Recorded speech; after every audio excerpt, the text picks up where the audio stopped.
పెద్దపల్లి జిల్లా అంతర్గాం మండల కేంద్రంలో శ్రీ నూకాంబిక అమ్మవారి జాతర వైభవంగా నిర్వహించారు. బర్మా కాంతిశీకుల కుటుంబాల ఇలవేల్పు శ్రీ నూకాంబిక అమ్మవారికి ప్రత్యేక పూజలు చేశారు. 9 రోజుల నుంచి అమ్మవారి దీక్షలో ఉన్న భక్తులు ఈరోజు నాలుక చెంపలపై శూలాలు గుచ్చుకున్నారు. అనంతరం అమ్మవారి ఉత్సవ విగ్రహాలతో శోభయాత్ర నిర్వహించారు. అమ్మవారి ఆలయం వద్ద వందలాది మంది భక్తులు దీక్షలు విరమించి అగ్నిగుండ ప్రవేశం చేశారు. రామగుండం ఎమ్మెల్యే రాజ్ ఠాకూర్ మకాన్ సింగ్ ఆధ్వర్యంలో ప్రత్యేక ఏర్పాట్లు చేసినట్లు రాజ్ ఠాకూర్ సతీమణి మనాలి ఠాకూర్ చెప్పారు. ఉపవాస దీక్షల అనంతరం నాలుక చెంపలపై శూలాలు గుచ్చుకోవడం వారి దీక్షకు నిదర్శనం అన్నారు. వారికి అమ్మవారి సన్నిధిలో అన్ని రకాల సదుపాయాలను కల్పిస్తున్నామని తెలిపారు.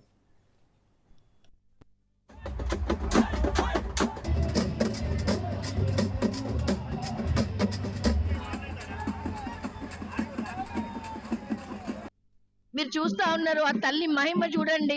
ఆ శూలాలు గుచ్చుకొని కూడా వాళ్ళకి ఏం తెలుస్తలేదంటే ఆ తల్లి యొక్క మహత్యం మీరు చూసి మీరందరూ కూడా ఆ దేవాది దేవు ఆ తల్లి ఆశీస్సులు పొందుకొని ఇక్కడ ఉన్న యావత్ రామగుండంలో వచ్చి వెలిసిందంటే మన జీవితమే ధన్యమైనట్టు నేను భావిస్తా ఉన్నా. ఈ రోజు మీ అందరు కూడా ఆ తల్లిని దర్శించుకొని ఇక్కడ అగ్ని ప్రవేశం ఉంటదంట, అగ్ని మీద నడుస్తా ఉంటారు. ఇక్కడ మీరు చూస్తున్నారు వీళ్ళకి శూలాలు గుచ్చుకున్నప్పుడు కూడా ఏం తెలుస్తలేదు. ఆ తల్లి మహిమ, ఆ తల్లి వాళ్ళ మీద ఉండి ఇవన్నీ మీరు చూస్తా ఉన్నారు. వాళ్ళ మొక్కులు తీర్చుకోవడానికి వీళ్ళు చేసే ఇవన్నిటికీ మీరు చూస్తున్నారు ఇక్కడ నిదర్శనం.